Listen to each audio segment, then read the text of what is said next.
Dzień dobry wszystkim Państwu zgromadzonym tutaj na żywo na AGH w auli w U2 oraz wszystkim Państwu zgromadzonym przed ekranami smartfonów, laptopów, komputerów. Witamy wszystkich.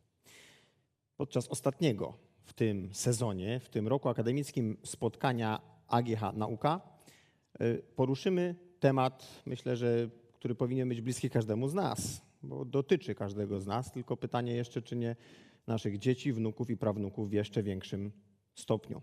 Porozmawiamy o globalnym ociepleniu, a raczej o tym, jakie jego skutki mogą na nas wpływać prawdopodobnie negatywnie i co możemy zrobić, żeby temu przeciwdziałać. Zazwyczaj nasze działania z początku są nieświadome swoich konsekwencji, ale po czasie przychodzi zrozumienie i myślę, że właśnie w ten sposób też możemy mówić o globalnym ociepleniu. Kiedy 150 lat temu człowiek zaczął dość intensywnie emitować dwutlenek węgla, między innymi do atmosfery, nie wiedział jeszcze, że będzie się to kończyło takimi problemami, przed jakimi dzisiaj staje ludzkość. Formuła dzisiejszego spotkania będzie następująca. W ciągu najbliższej godziny będziemy rozmawiali z naszymi ekspertami na temat tej powolnej apokalipsy nas czekającej, czy też może długotrwałego trwania z małymi zmianami. W czasie tej rozmowy proszę ewentualne pytania, które Państwu przyjdą do głowy, albo pisać na czacie, jeśli jesteście online, albo też zatrzymać na ostatnie pół godziny spotkania, kiedy oddam Państwu głos, zarówno tym zgromadzonym tutaj na żywo, jak i obecnym przed ekranami smartfonów, tabletów i laptopów. Pozwólcie Państwo, że przedstawię naszych dzisiejszych ekspertów. Pani doktor habilitowana Anita Bokwa, profesor UJ. Geograf specjalizujący się w klimatologii miejskiej, bioklimatologii, klimatologii historycznej i edukacji geograficznej. Autorka ponad 100 prac naukowych i popularno-naukowych, a także opracowań aplikacyjnych dotyczących klimatu Krakowa. Wiceprzewodnicząca Polskiego Towarzystwa Geograficznego i jurorka Olimpiady Geograficznej. Współzałożyciel i przewodnicząca Międzynarodowego Towarzystwa Naukowego ESPERE, dyrektor Instytutu Geografii i Gospodarki Przestrzennej UJ. Dzień dobry, pani profesor. Dzień dobry. Przed nami również pan profesor doktor habilitowany Marcin Rapacz. Doktor nauk rolniczych, profesor nauk biologicznych, kierownik Katedry Fizjologii, Hodowli Roślin i Nasiennictwa oraz przewodniczący Rady Dyscypliny Rolnictwo i Ogrodnictwo na Uniwersytecie Rolniczym w Krakowie. Przewodniczący Rady Naukowej Instytutu Fizjologii Roślin PAN oraz członek Rady Naukowej IHAR-PIB. Członek Komitetu Nauk Agronomicznych i Komitetu Biotechnologii Polskiej Akademii Nauk. Specjalista w zakresie adaptacji roślin uprawnych do zmieniających się warunków środowiska. Dzień dobry, panie profesorze. Dzień dobry państwu. Jest z nami również przedstawiciel naszej alma mater, doktor habilitowany inżynier Tomasz Bergier, profesor AGH. Jego zainteresowania naukowe to błękitno-zielona infrastruktura oraz jej zastosowanie w gospodarce wodnej, w szczególności w zarządzaniu ryzykiem powodziowym i gospodarowaniem wodami deszczowymi, adaptacji i mitygacji zmian klimatu. Projektant oczyszczalni hydrofitowych i innych rozwiązań błękitno-zielonej infrastruktury stosowanych do szerokiej gamy mediów, m.in. ścieki komunalne w obszarach rozproszonej zabudowy, wody deszczowe, odcieki ze składowisk odpadów komunalnych. Ekspert i członek wielu organizacji, w tym m.in. Rady do Spraw Gospodarki Wodno-Ściekowej przy prezydencie miasta Krakowa, Komisji Gospodarki Wodnej Polskiej Akademii Nauk, Zespołu Środowisko i Adaptacja do Zmian Klimatu. Autor ponad 100 publikacji naukowych i ekspertyz. Dzień dobry, panie profesorze. Dzień dobry. I zacznijmy może od pytania, jakie zjawiska naturalne obecnie obserwowane przez nas na świecie, a negatywnie wpływające na nasze życie jako ludzi, możemy powiązać ze zmianami klimatu.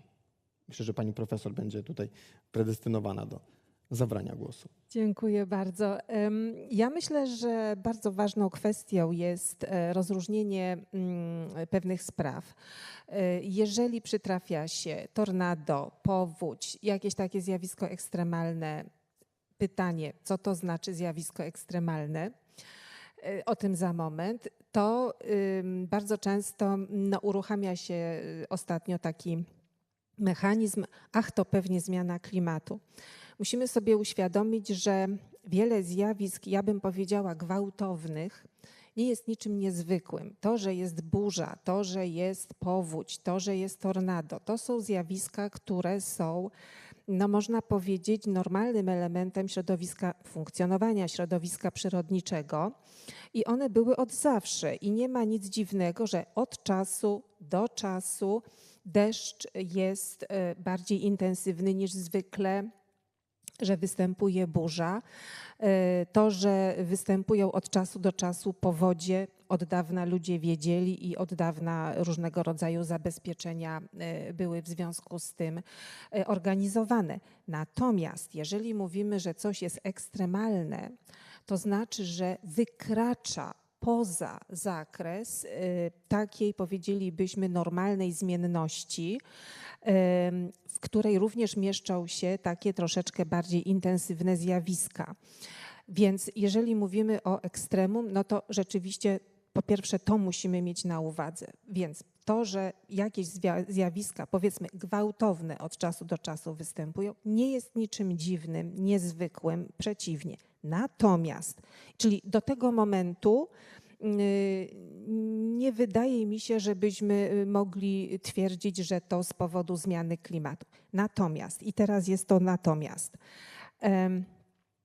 co obserwujemy w ostatnim czasie, że takich gwałtownych zjawisk po pierwsze jest więcej, czyli przytrafiają się częściej i to jest jakby jedna kwestia, wzrost częstości. I druga sprawa, wzrost intensywności i to jest problemem. Czyli nie samo zjawisko jako takie, bo stwierdzenie, że skoro jest powódź, czyli odwracanie w cudzysłowie kota ogonem, tak? Skoro jest tak intensywny deszcz, że jest powódź, no to zmiana klimatu. No nie. Zawsze musimy na każde zjawisko popatrzeć w pewnym horyzoncie czasowym i temu też służą wieloletnie pomiary, obserwacje, żebyśmy mieli punkt odniesienia, żebyśmy mogli powiedzieć, bo pamięć ludzka jest zawodna.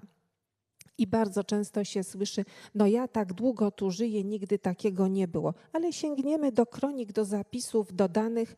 Było, tylko po prostu nie pamiętamy. Czyli tak moglibyśmy powiedzieć, to, że jest tego więcej, bardziej intensywne, tak to można łączyć ze zmianą klimatu w ten sposób. Których w takim razie z tych zjawisk powinniśmy się spodziewać, wiedząc, że klimat podlega takim zmianom, jakie obserwujemy? Czego powinniśmy się spodziewać częściej w przyszłości? Mamy więcej energii w systemie, dlatego że jak wzrasta temperatura, mamy więcej energii w systemie. Ona się gdzieś musi podziać, tak bardzo najprościej obrazowo rzecz ujmując. Wzrasta temperatura i co za tym idzie, wzrasta ilość pary wodnej w atmosferze, bo wzrasta parowanie, to też tutaj nie uciekniemy od tego. W związku z tym najczęściej mówi się o tym, że ten wzrost temperatury po pierwsze generuje wzrost na przykład tak zwanych dni charakterystycznych termicznych, czyli przekroczenie jakiegoś progu temperatury w ciągu dnia. Ta temperatura maksymalna przekracza nam pewien próg. W naszej strefie klimatycznej mówimy, że jeśli temperatura nam przekroczy w ciągu dnia 30 stopni, uznajemy, że jest to tak zwany dzień upalny, prawda? Są inne strefy klimatyczne, gdzie taka temperatura nie jest niczym niezwykłym. Więc to są rzeczy właśnie lokalne. Natomiast czego się możemy spodziewać? Wyższa temperatura i to, że jest więcej energii w systemie, niestety może generować po pierwsze częstsze opady, bardzo wydajne, czyli po prostu wielkie ulewy, które niestety mogą prowadzić do powodzi, bo powódź nie bierze się z niczego, bierze się z bardzo wydajnych opadów. Druga kwestia to są tak zwane fale upałów, czyli występowanie takich dni z bardzo wysoką temperaturą w pewnych ciągach. Mówimy, że znowu w naszej strefie klimatycznej przyjmuje się, że minimum 3 dni pod rząd z przekroczeniem 30 stopni stanowią fale upałów. Mogą nam się te fale upałów też wydłużać Bardzo niekorzystnym zjawiskiem, jakiego już doświadczamy, jest zmiana tego, co nazywamy reżimem opadowym, to znaczy rozłożenie opadów w ciągu roku. Statystycznie w Polsce co drugi dzień pada, jakby tak popatrzeć. Natomiast w ostatnich latach widzimy, że wydłużają nam się i coraz częściej pojawiają okresy bezopadowe, a potem przychodzą te bardzo intensywne ulewy. I tu jest pewien problem też taki w pomiarach, że sumy roczne opadów z roku na rok, one zawsze były bardzo zmienne i one dalej są bardzo zmienne i nie ma żadnego trendu wzrostowego czy spadkowego w naszej strefie, tutaj w tej części Europy naszej, bo zupełnie inaczej to jest na południu, na północy. Natomiast rozłożenie opadów w ciągu roku zaczyna być coraz bardziej niekorzystne, czyli te okresy posuszne nam się pojawiają i to w okresie wegetacyjnym to jest bardzo niedobre. No, kolejna kwestia to są bardzo silne wiatry, wichury, gdzie mamy taką prędkość wiatru, która wyrywa drzewa i zrywa dachy, no to jest też oczywiście bardzo niekorzystne. I właściwie w naszej strefie, no oczywiście trąby powietrzne, które znowu nie jest tak, że ich nigdy nie było, bo są wręcz nawet badania takie, które pokazują, że tych raportów dowodzących pojawienia się trąby powietrznej w latach na przykład, oczywiście wtedy nie było komórek i tak dalej, w latach 30. ubiegłego wieku nie było wiele więcej niż teraz, więc to nie o to chodzi, że tego nigdy nie było, bo było, tylko to są tak lokalne sprawy, że nie były rejestrowane. Teraz mamy dużo więcej możliwości rejestrowania tego, co nie zmienia faktu, że może to się pojawiać coraz częściej i też być zagrożeniem. Więc myślę, że to są te główne zagrożenia. Mhm. Jak rozumiem, może był pisarz, który akurat gościł w tym miejscu, gdzie jakaś lokalna mała katastrofa nastąpiła, to zanotował, a dzisiaj każdy z nas wyciąga komórkę i robi 1000 zdjęć danego zjawiska, wrzucając na wszystkie. No, jest to pewien sposób szybkiego rozprzestrzeniania informacji oczywiście. Ale wracając do tematu, jeżeli mamy w takim razie konsekwencje i wspomina Pani o Polsce, to pytanie, czy możemy na tle całej naszej planety wyróżnić obszary, które najdotkliwiej tego doświadczają i jak Polska na tle tych właśnie się przedstawia? To znowu zależy o którym zjawisku, takim powiedzmy gwałtownym, mówimy. Są regiony szczególnie narażone na tornada, te aleje tornad słynne w Stanach Zjednoczonych dosyć znane, prawda? U nas to zagrożenie jest mimo wszystko jednak gdzieś powiedzmy z boku. Jeżeli chodzi o rejony szczególnie narażone na świecie na różnego rodzaju zjawiska, no nie ma co ukrywać, te regiony, które są położone w strefie gorącej, tam gdzie klimat z natury swojej jest bardzo, temperatury tam są bardzo wysokie, no to tam jeszcze zwiększenie tych temperatur oczywiście, że jest sprawą bardzo niekorzystną. Również obszarami bardzo problematycznymi są wybrzeża morskie i to znowu, zwłaszcza w tych rejonach tropikalnych, tam z uwagi na to, że klimat dotychczas był sprzyjający, no bo właśnie niewiele trzeba, żeby wybudować jakiekolwiek schronienie, cały rok jest ciepło, więc w tych terenach nadbrzeżnych było duże zaludnienie. Niestety wzrost poziomu morza bardzo komplikuje tą sprawę, powoduje, że no, są zabierane te tereny nadbrzeżne i niestety zamieszkiwanie tam jest niemożliwe, no co generuje migracje, tak zwane migracje klimatyczne. W samej Europie, tutaj też może warto podkreślić, mamy dosyć duże różnice. Południowa Europa i powiedzmy Skandynawia, czyli ten basen Morza Śródziemnego i Skandynawia, bardzo się od siebie różnią. Na przykład jeżeli chodzi o opady, mamy wyraźny trend spadkowy w basenie Morza Śródziemnego i wzrostowy w terenie skandynawskim. My jesteśmy pomiędzy. Ten nasz tutaj pas Europy Środkowej nie ma wyraźnych trendów, natomiast mamy właśnie bardzo dużą zmienność opadów z roku na rok. To jest ta cecha charakterystyczna. Także powiedzielibyśmy, który region świata czym jest bardziej zagrożony, są to sprawy regionalnie zróżnicowane, czyli chcąc coś poradzić, konieczne jest po prostu rozpoznanie, jak w tym regionie sprawa wygląda, co tu jest największym kłopotem. Bardzo dziękuję. I wspominała Pani o roślinności, akurat mamy specjalistę w temacie, więc chciałbym zapytać Panie Profesorze, jak te zmiany klimatyczne wpływają na produkcję roślinną na świecie? Czy możemy czuć zagrożenie naszego bezpieczeństwa żywnościowego?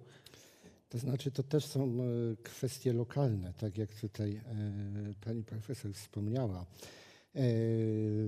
Są te rejony, które zostały tutaj wymienione, rejony o klimacie gorącym, tak, one się mogą czuć zagrożone, jeśli chodzi o lokalnie produkowaną żywność. W skali globalnej tak naprawdę, jakbyśmy się przyjrzeli,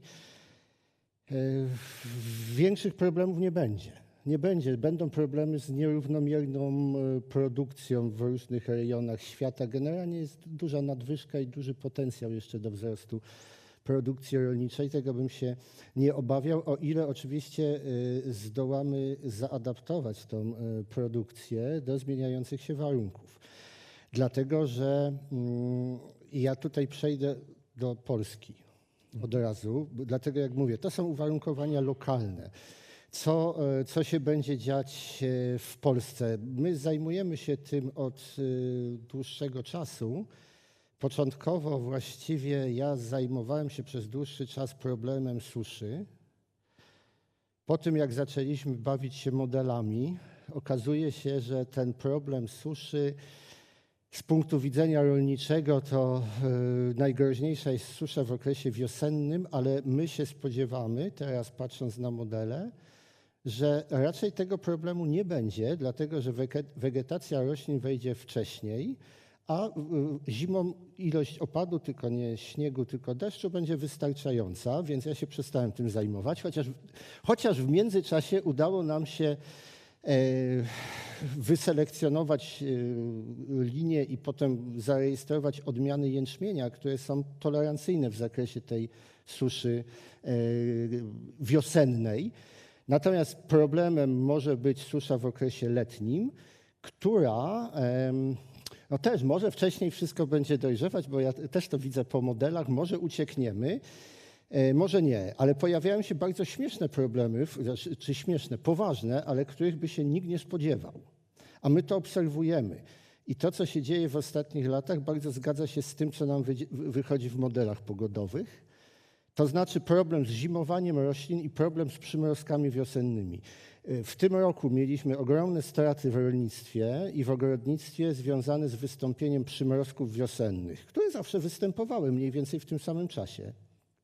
Nawet trochę później występowały, tylko że wegetacja roślin zaczęła się wcześniej. Rośliny zaczęły wcześniej kwitnąć i wpadły na te przymrozki. Także my w tym momencie zajmujemy się akurat tymi przymrozkami. Też próbujemy we współpracy z hodowcami, a to jest problem nie tylko roślin sadowniczych, to jest problem u zbóż, gdzie już rolnicy zgłaszają straty w plonowaniu zbóż związane z przymrozkami wiosennymi, czego nigdy wcześniej nie było. Tego nigdy nie było. Były u rzepaku zbóż, nigdy zboża kwitły nam w połowie czerwca, teraz kwitną na początku maja. Na przykład w tym roku. Wtedy są najbardziej wrażliwe na przymrozki wiosenne. Druga rzecz, to wspomniałem o zimowaniu. Zima będzie mocno, zresztą to też obserwujemy, mocno fluktuuje. Są okresy bardzo ciepłe, po czym przychodzą okresy zimne. Jesień potrafi być ciepła i nagłe przyjście po ciepłej jesieni, nagły spadek temperatur. Mieliśmy gdzieś mniej więcej 10 lat temu taki problem, że w skali kraju straciliśmy mniej więcej 1/3 zasiewów zbóż z tego powodu.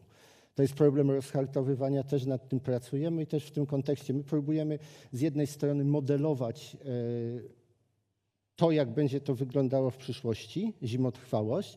Na przykład ten problem rozhartowywania w zimie w naszych modelach wyszło nam, że im bardziej radykalnie będzie wzrastała temperatura, tym problem będzie większy.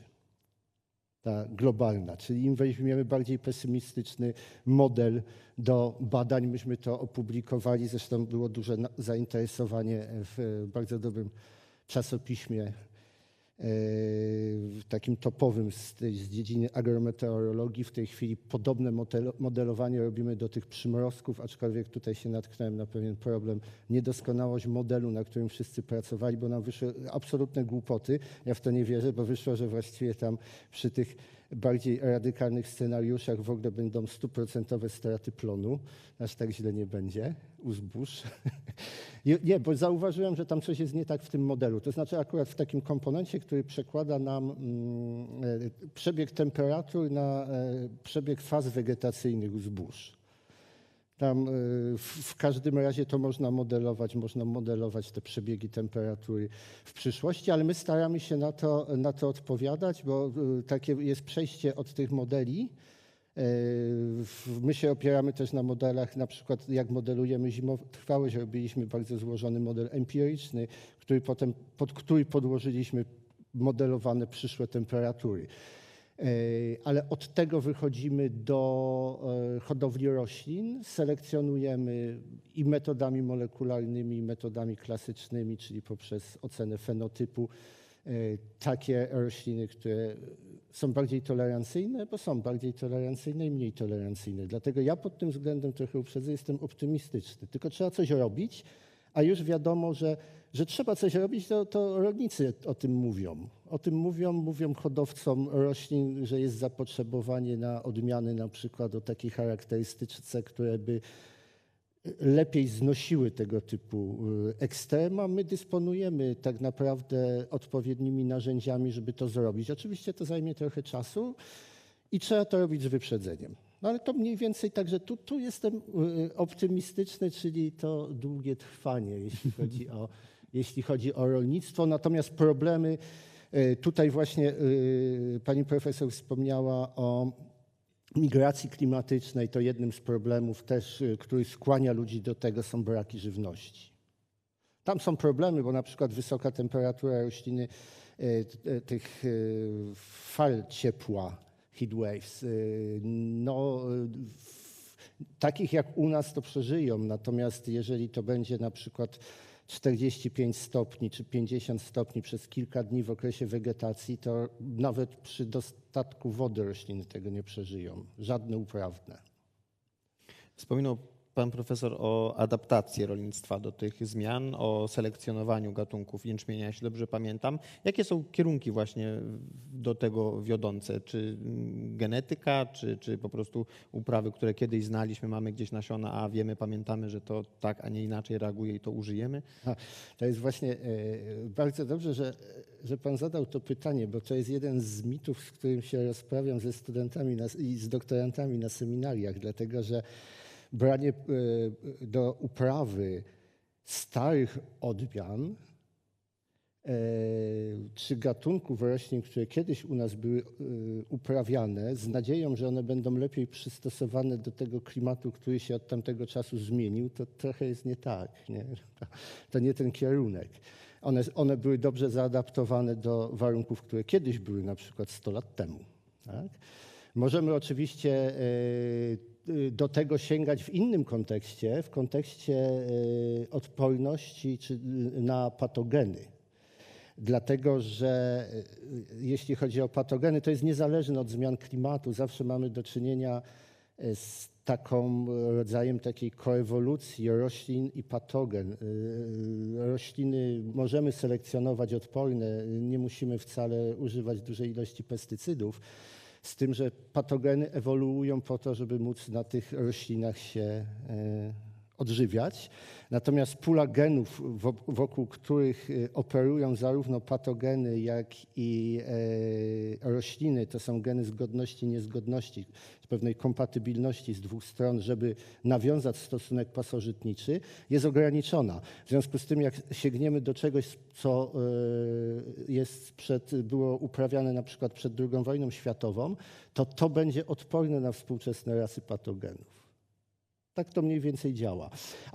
A propos starych. Oczywiście my możemy, bo tak, genetyka, hodowla, to co my robimy, będziemy się też łącznie z użyciem nowych technik genomowych, jest zainteresowany w tym kierunku i takie prace są prowadzone. Dobór innych gatunków roślin. Na przykład możemy zacząć już uprawiać w Polsce, czy może nie już, ale za kilkanaście lat bardziej ciepłolubne gatunki, na przykład sorgo.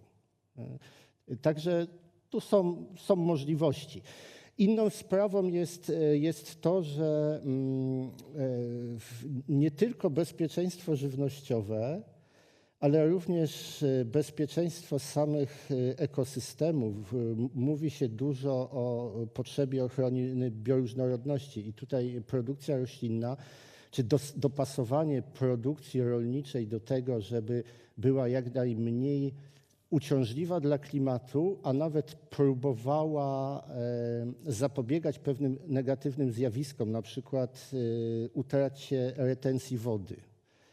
To też są kierunki, czyli w samej technologii produkcji rolniczej możemy poprawiać sytuację, zwiększając na przykład zatrzymywanie wody w glebie poprzez zmianę i terminów, i sposobu na przykład zabiegów uprawowych, poprzez odpowiedni płodozmian, czasami ugorowanie. No jest dużo tego typu technik, które można robić, które zresztą sprzyjają bioróżnorodności poprzez maksymalne na przykład zadalnianie, wcale nie uprawianie współrzędne roślin, czyli dwa gatunki uprawiamy na jednym polu. Są trudności techniczne, ale one są do zrobienia.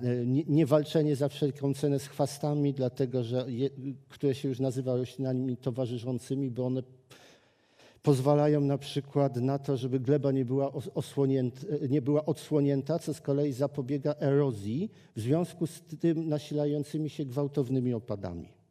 Także to są wszystko naczynia połączone i tu oczywiście w tym kierunku trzeba działać.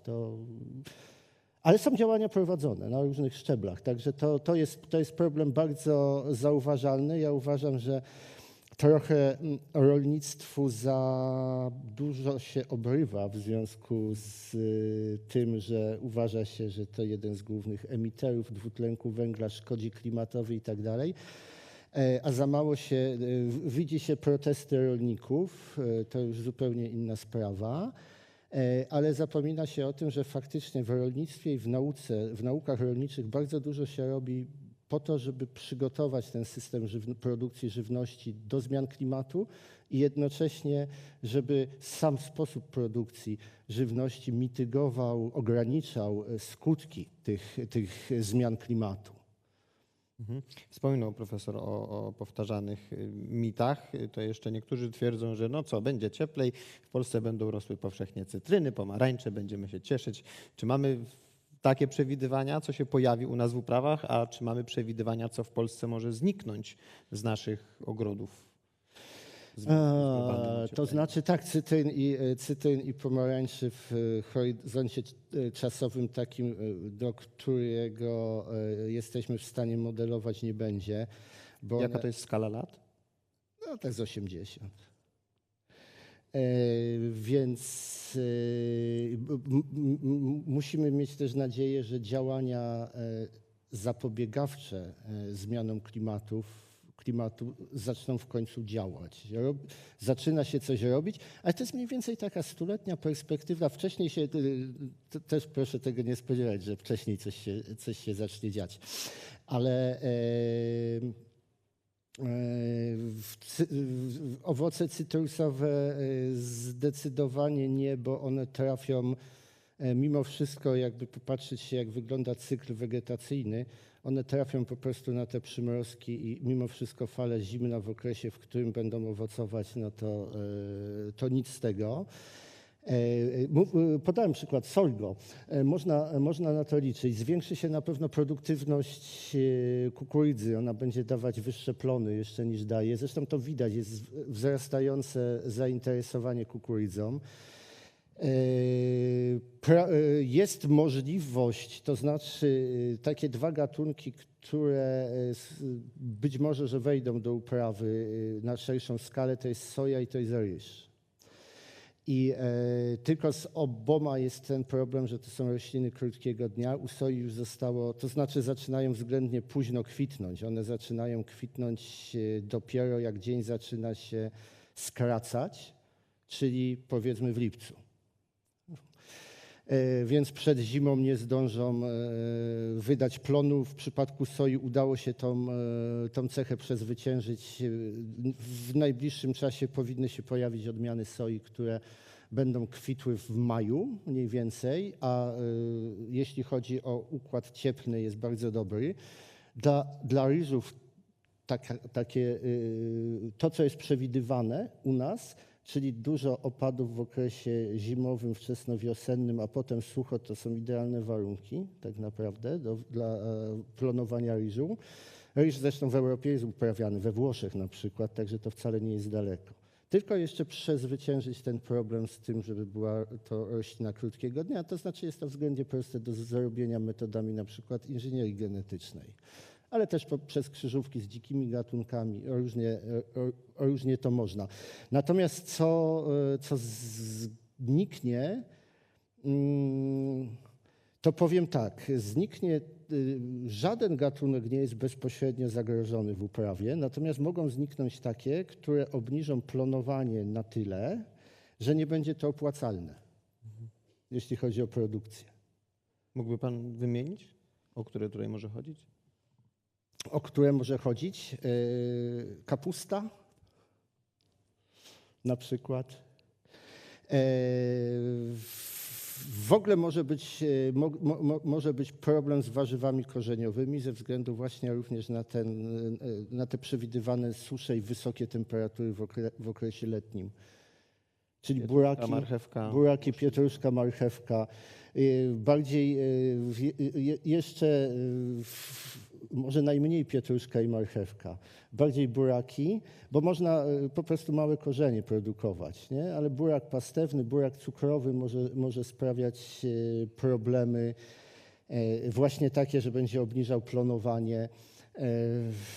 Ziemniaki będą, te późniejsze, wcześniejsze nie będą miały problemu. Późne odmiany ziemniaka, czyli te takie wysokoprodukcyjne też mogą mieć problem.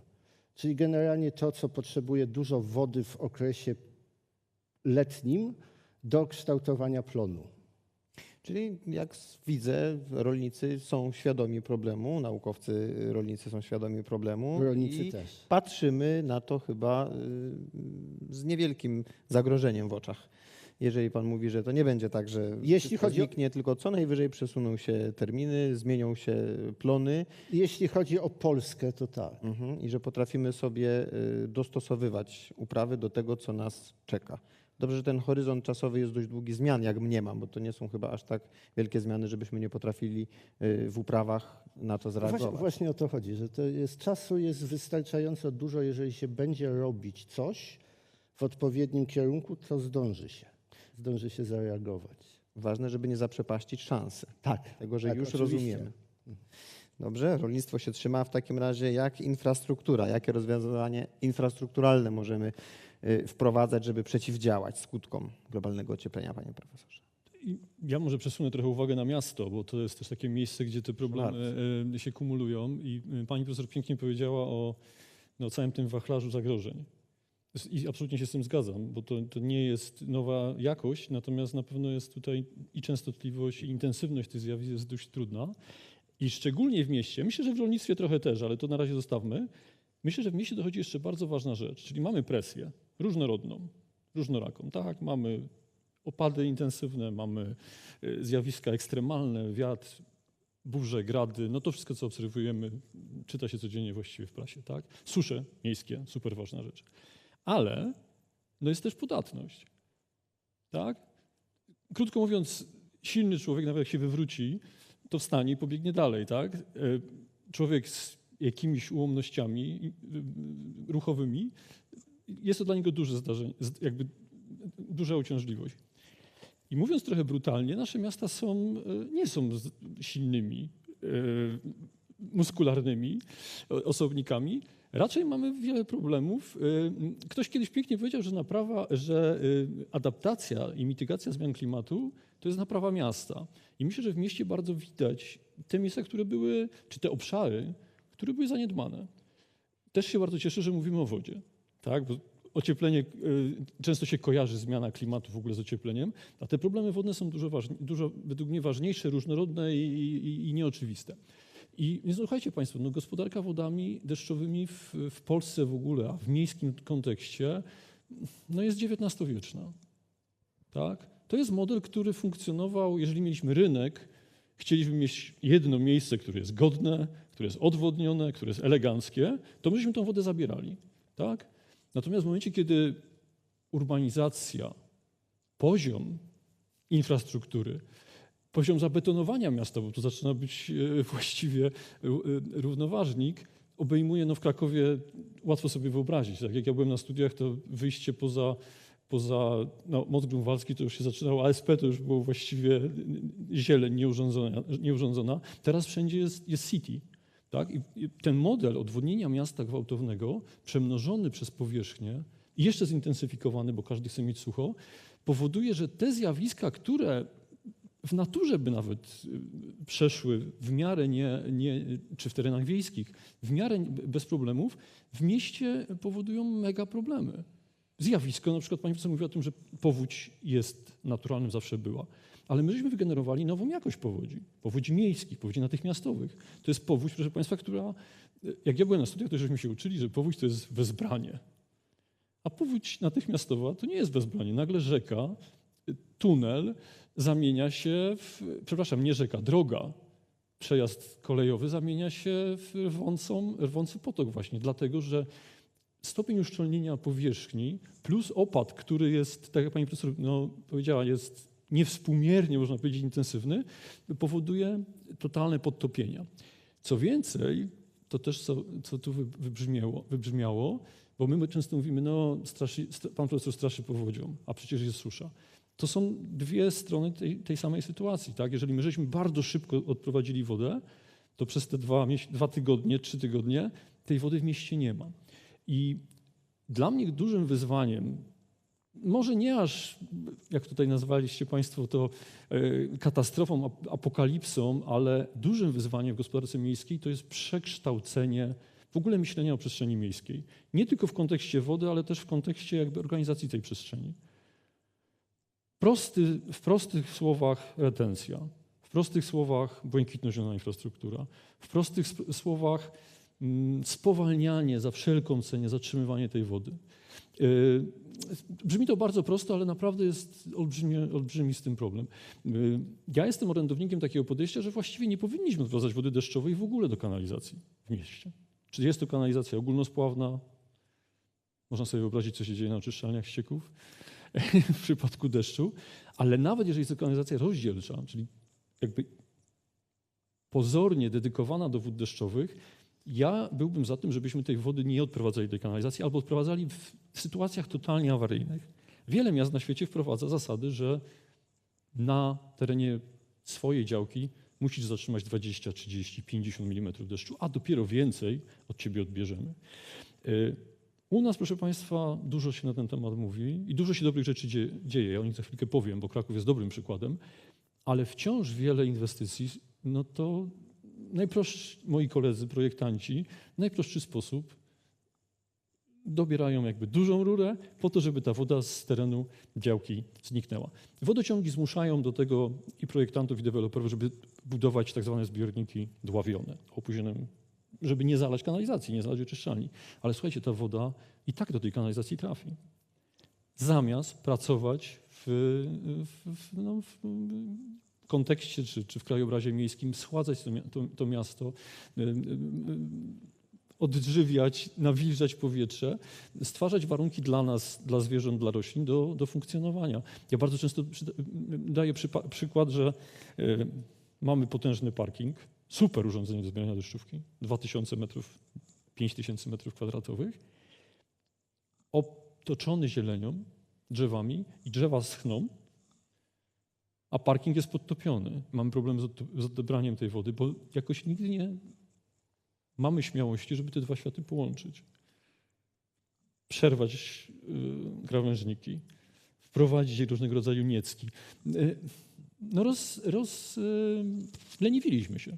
Szybka, prosta projektancka robota, odwadniamy, nikt nie ma z tym problemu, nie zastanawiamy się, zieleń jest troszeczkę nieprzewidywalna, czy ta woda tam wsiąknie, czy nie wsiąknie, czy będzie stała. To jest swego rodzaju pośpiech inwestycyjny i swego rodzaju przyzwyczajenie, ale też swego rodzaju lenistwo właśnie i taka inercja źle rozumiana. I tutaj A, jest dużo do zrobienia, B, to są rozwiązania stosunkowo proste, różnego rodzaju ogrody deszczowe, różnego rodzaju zieleń na dachach, zielone dachy, zielone ściany, zielone fasady, zieleń niższa, bardzo ważna w mieście, o której się często zapomina, różnego rodzaju bariery, zakrzewienia, ale też myślenie inżynierskie w ten sposób, że to się samo nie wydarzy. Ja mówię, że to jest proste, ale tak naprawdę wymaga to zupełnego też zmiany sposobu projektowania, wyliczania, modelowania jakby tej sytuacji. Ile my tej wody rzeczywiście jesteśmy w stanie zatrzymać, w jakiej formie i w jakim układzie, ile jednak musimy odprowadzić.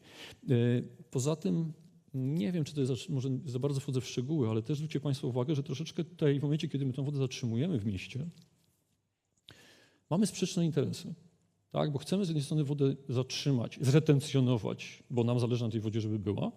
Z drugiej strony, jeżeli mamy pewien układ, któryśmy stworzyli, błękitno-zielonej infrastruktury, on ma tylko jakąś ograniczoną pojemność. I jeśli, nawet nie błękitno-zielonej infrastruktury, mogą to być zbiorniki też podziemne. Jeżeli te rzeczy się wypełnią, tak, jeżeli zapewnimy pojemność detencyjną, to w momencie, kiedy przychodzi kolejny deszcz, już nie pracują. Tak, one jakby przepełnią się i przepłyną dalej. I dlatego w projektowaniu ważnym pojęciem jest, czy kształtowaniu tej błękitno-zielonej infrastruktury, ważnym pojęciem jest też pojemność detencyjna. Słabe określenie chyba po polsku, ale kalka z angielskiego. Czyli ta pojemność, w której my pracujemy tą wodą. Tak? Czyli w momencie deszczu zatrzymujemy, w momencie, kiedy nie ma deszczu, on powoli oddaje do środowiska, do odbiorników, do kanalizacji. Trochę jest to naśladowanie naturalnego obiegu wody, w której ta woda też w ten sposób pracuje. Miasto gąbka, tak? Może to jest określenie, o którym tutaj powinno się powiedzieć.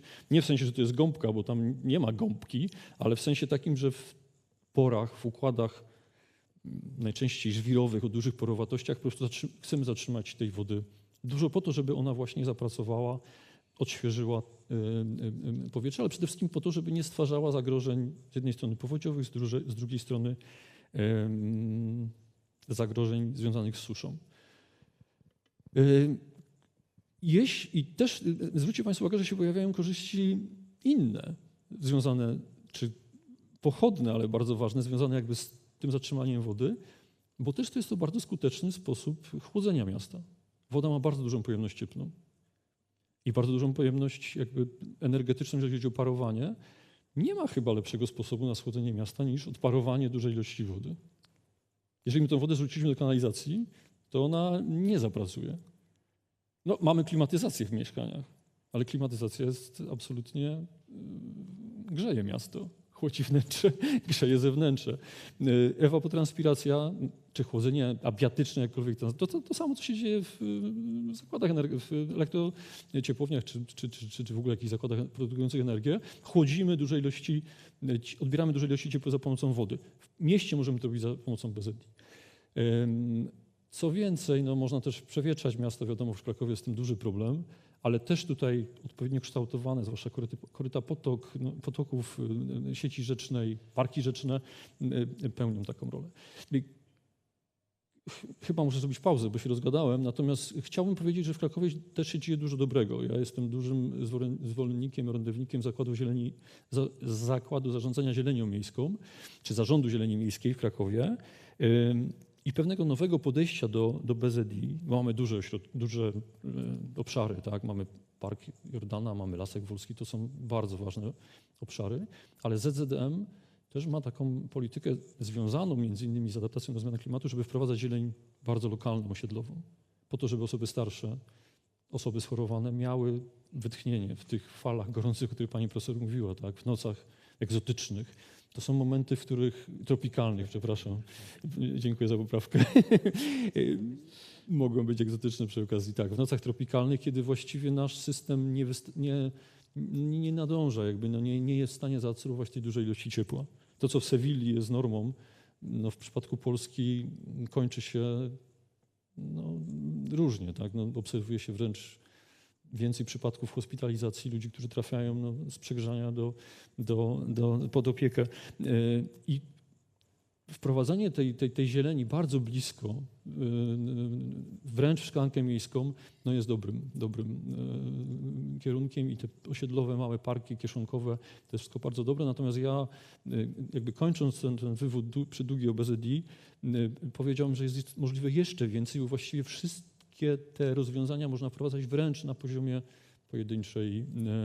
pojedynczej działki, bardzo blisko domu, w formie ogrodów deszczowych, w formie jakichś rabat deszczowych, pasaży roślinnych, gdzie ta zieleń będzie pracowała.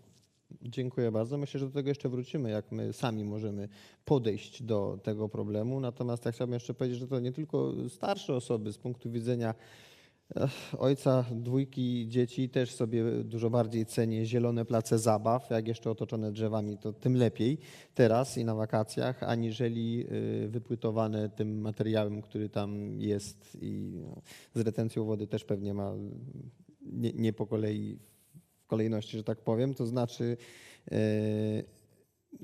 co tu dużo mówić, zieleń każdy z nas chyba czuje, że faktycznie, tak jak pan profesor powiedział, z punktu widzenia tego, że ja jestem fizykiem z wykształcenia, doskonale rozumiem wielkie, ciepło, właściwe wody. Tam, gdzie woda, tam faktycznie czuć chłód. Jak jest retencja, jak zatrzymuje nam rośliny, czuć chłód. Ale tak jak pan profesor powiedział, idea jest prosta, wykonanie może nie tak proste, ale można wszystko zaprojektować. Tylko że my faktycznie żyjemy w mieście Kraków, nawet chyba powiem dalej niż XIX-wieczny, co do odwadniania XIX-wieczny. A co w takim razie zrobić z miejscami nie na nowo utworzonymi, tylko już istniejącymi, z którymi wiele się chyba zrobić nie da. Wiem, że na AGH istnieją zbiorniki retencyjne zbierające wodę z dachu. Jeśli dobrze kojarzę, możemy tutaj zauważyć w okolicy budynku U2 na przykład.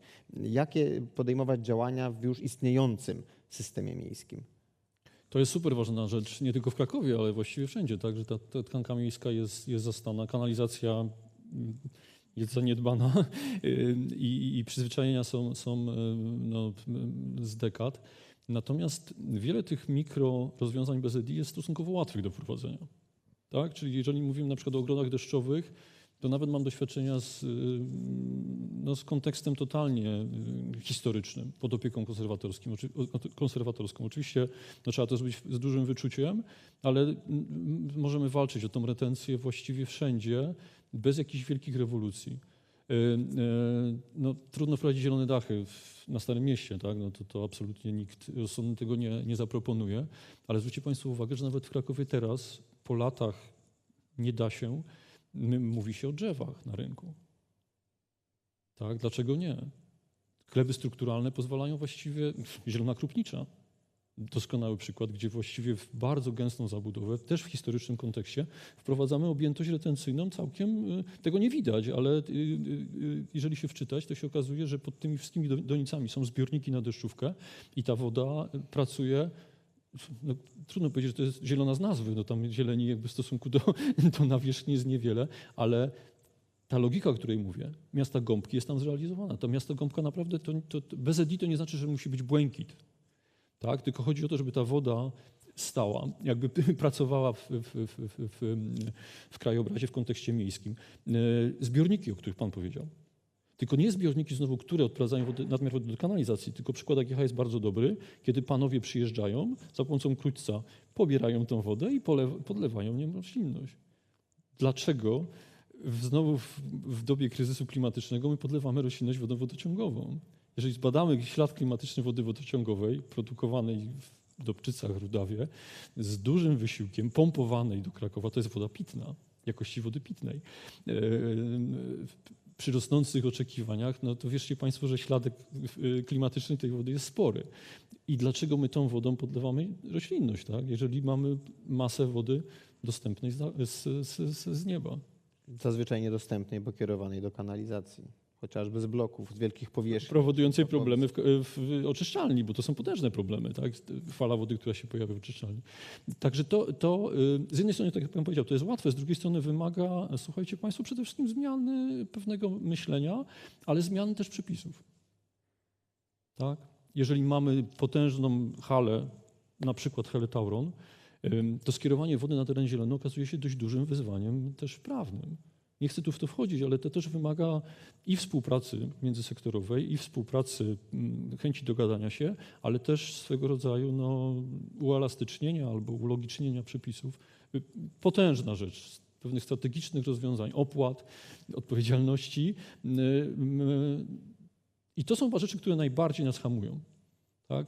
Ja jestem też optymistą i dużo się bardzo rzeczy dzieje, natomiast administracyjnie i prawnie, formalnie chciałbym, żebyśmy działali troszeczkę śmielej.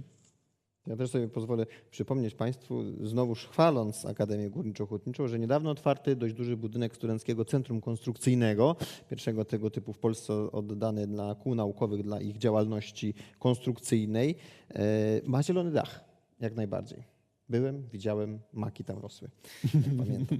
Pani profesor również specjalizuje się w klimatologii miejskiej, z tego co się orientuję. Pani profesor, w takim razie, czy miasta mogą same wpływać lokalnie na pogodę lub klimat, bo na pewno są odbiornikami tego, co przychodzi z zewnątrz, ale czy mogą same generować zmiany wokół siebie? Przede wszystkim trzeba zacząć od tego, że w miastach jest, w cudzysłowie, produkowane czy emitowane około 70% gazów cieplarnianych generowanych antropogenicznie, czyli przez człowieka. Czyli to w miastach jest źródło problemu. Ale też miasta mają, myślę, największy potencjał, żeby sobie z tym problemem poradzić. Dlatego, że w miastach mamy panów inżynierów, panów naukowców czy państwo, tak, bo przepraszam, żeby jakaś kobieta nie poczuła się urażona, państwo, naukowcy, inżynierowie, tak.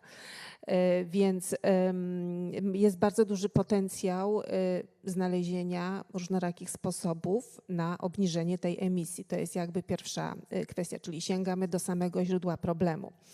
Natomiast jeżeli chodzi o modyfikacje klimatu w skali lokalnej generowane przez miasto jako takie. Odkąd miasta istnieją, od starożytności miasta modyfikują klimat lokalny. Klimat miasta nie jest niczym nowym, nie jest czymś, co pojawiło się teraz, a już nie daj Boże, jakby ktoś powiedział, że klimat miasta jest dlatego, że jest zmiana klimatu. No to już w ogóle nieporozumienie. Od starożytności mamy coś takiego jak klimat miasta i sławetna, często niepotrzebnie demonizowana miejska wyspa ciepła też nie jest niczym nowym, w starożytności też istniała. Ja myślę, że w tym obecnym czasie, skoro mówimy właśnie o różnych możliwościach przystosowania miasta do tego, co się dzieje, warto popatrzeć na właśnie miasta, które od bardzo, bardzo dawna funkcjonują w tych obszarach, gdzie bardzo często jest bardzo ciepło i jest duży dopływ promieniowania słonecznego, czyli na przykład najbliżej nas basen Morza Śródziemnego. I proszę zwrócić uwagę, co mamy w mieście. Co to w ogóle jest miasto jako takie? Oczywiście definicji miasta w geografii społeczno-ekonomicznej jest bardzo wiele, natomiast najprościej rzecz ujmując, na relatywnie niedużym terenie mamy bardzo dużo budynków blisko siebie, mamy bardzo dużo ludzi, bardzo dużo usług, dużo transportu, dużo się dzieje na małej przestrzeni. Na tym polega miasto i to jest ta zaleta, która ciągnie ludzi do miasta, że jest wszędzie blisko, wszystko pod ręką i dużo rzeczy, które generują potencjał do kolejnych działań, które w innych okolicznościach byłyby niemożliwe. I teraz samo to, że miasto jest, nawet gdyby tam nikt nie mieszkał, generuje to, co nazywamy miejską wyspą ciepła. I tu od razu chciałam powiedzieć, że mamy atmosferyczną miejską wyspę ciepła, powierzchniową miejską wyspę ciepła, podziemną miejską wyspę ciepła. Mamy kilka różnych rodzajów i każda z nich rządzi się swoimi prawami, jak chodzi o przebieg temperatury i od czego to zależy, więc te rzeczy są często mylone i stąd są też nieporozumienia, ale to jest temat na inną rozmowę. Natomiast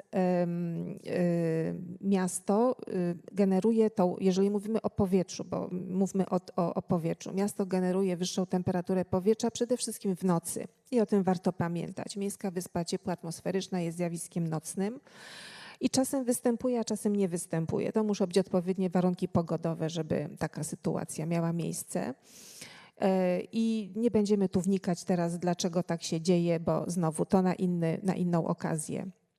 Druga sprawa, miasto bardzo mocno obniża przepływ powietrza, czyli ta gęsta, wysoka zabudowa powoduje obniżenie prędkości wiatru zwykle około 30% w stosunku do tego, co jest poza miastem. Czyli mamy wolniejszy przepływ powietrza, czy wręcz takie obszary, gdzie bardzo często no nie ma wiatru, mamy zerową prędkość wiatru. Kolejna kwestia, możemy mówić o sprawach opadowych i tu sprawa jest bardzo złożona. Mamy bardzo poważne badania, które pokazują, że w pewnych sytuacjach pewne miasta o dostatecznie dużej powierzchni, liczbie mieszkańców i tak dalej, potrafią prowadzić do modyfikacji lokalnej opadów i zwykle to polega na tym, że po tak zwanej zawiecznej stronie miasta mamy wzrost opadów, ale miasta mogą bardzo różnie wpływać. Proszę pamiętać, że to, że jest opad atmosferyczny, w większości przypadków wynika z procesów cyrkulacji atmosferycznej i to są duże procesy i czy tam jest miasto, czy nie ma miasta, to dla tych procesów nie ma większego znaczenia. W skali lokalnej mogą być takie opady konwekcyjne, czyli wynikające z tego, że przy dużym dopływie promieniowania słonecznego mamy bardzo silne nagrzewanie podłoża, co generuje nagrzewanie powietrza, co generuje, że to powietrze ma bardzo silną tendencję wznoszącą i przy odpowiednich warunkach jeszcze synoptycznych rzeczywiście może powstać zachmurzenie, które da opad.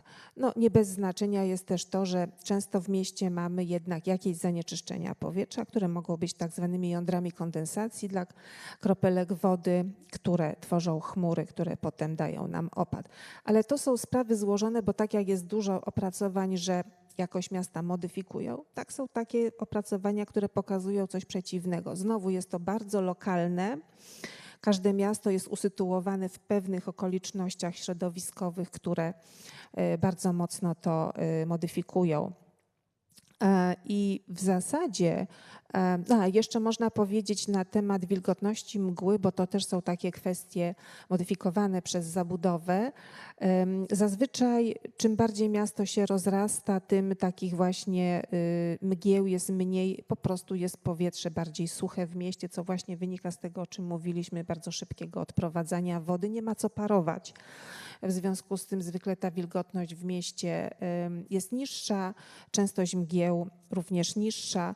W samym Krakowie, bo tutaj mamy od kilkudziesięciu lat bardzo różne badania prowadzone dotyczące klimatu miasta. Możemy powiedzieć tak, Kraków ma bardzo specyficzne położenie. Jesteśmy prawie w klęsłej formie terenu, prawie, bo od północy, południa, zachodu rzeczywiście miasto jest otoczone wypukłymi formami terenu. Natomiast w kierunku wschodnim ta Dolina Wisły nam się bardzo rozszerza. Mamy układ teras i tutaj ta dolina jest otwarta i takie położenie Krakowa powoduje, że mamy bardzo duże zróżnicowanie na przykład opadów atmosferycznych. Są części miasta, które są wręcz w cieniu opadowym, nawet jeszcze można powiedzieć Wyżyny Krakowsko-Częstochowskiej. Te położone bliżej Pogórza są bliżej tej bariery takiej orograficznej, jaką ten próg Pogórza stanowi, dostają więcej opadów. Też mamy zróżnicowanie, jak chodzi o właśnie i tą temperaturę, i miejską wyspę ciepła, występowanie mgieł. To bardzo mocno tutaj widać. Oczywiście prędkość wiatru i kierunek wiatru.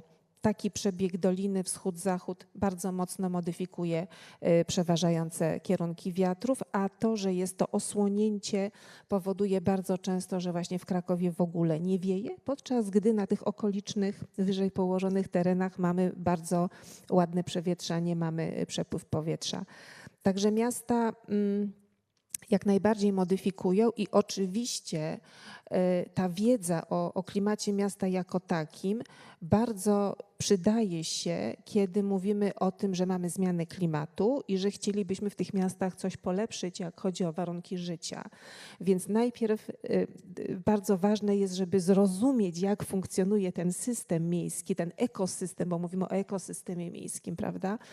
Co tam się dzieje, dlaczego, czym to jest uwarunkowane, no i potem, żebyśmy te zmiany jak najlepsze wprowadzali. Dziękuję bardzo. Jako że nasz czas powoli dobiega końca, pozwolę sobie zapytać tak prowokacyjnie, czy rozwiązania, które Państwo prezentują, które jesteśmy w stanie wdrożyć, pozwolą, zgodnie z tematem naszego dzisiejszego spotkania, naszej cywilizacji przetrwać. Jak słyszałem, pan profesor był zdania, że rolnictwo nie będzie miało tutaj W Polsce. w Polsce. W sumie nas to najbardziej prawdopodobnie interesuje. Znaczy powiedzmy w naszej strefie klimatycznej, Aha. mówiąc szerzej. W ogóle ostatnio, jak sądzę, nasza sytuacja, znaczy sytuacja za naszą wschodnią granicą uświadomiła niektórym ludziom, również i mi, pewne zależności, nie tylko polityczne, ale też głęboko gospodarcze i rolnicze pomiędzy krajami, których sobie na co dzień nie zdawaliśmy sprawy. Jak to Polska była, jeśli dobrze pamiętam z lekcji historii, w jakiś XVII jeszcze wiek spichlerzem Europy, tak tutaj się wydaje, że chyba Ukraina była. Ale to było to samo miejsce. Albo to samo miejsce, no tak. Polska była rozpostarta między trzema morzami. Tylko tak. Polska się nieco przesunęła. Niestety tak.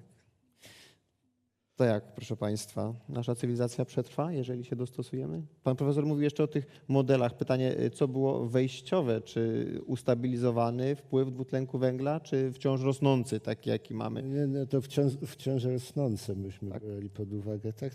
To się bierze modele RCPP i o różnym scenariuszu wzrostu tej stałej cieplnej atmosfery, ale czyli innymi słowy mniejszy lub większy wzrost globalnej temperatury.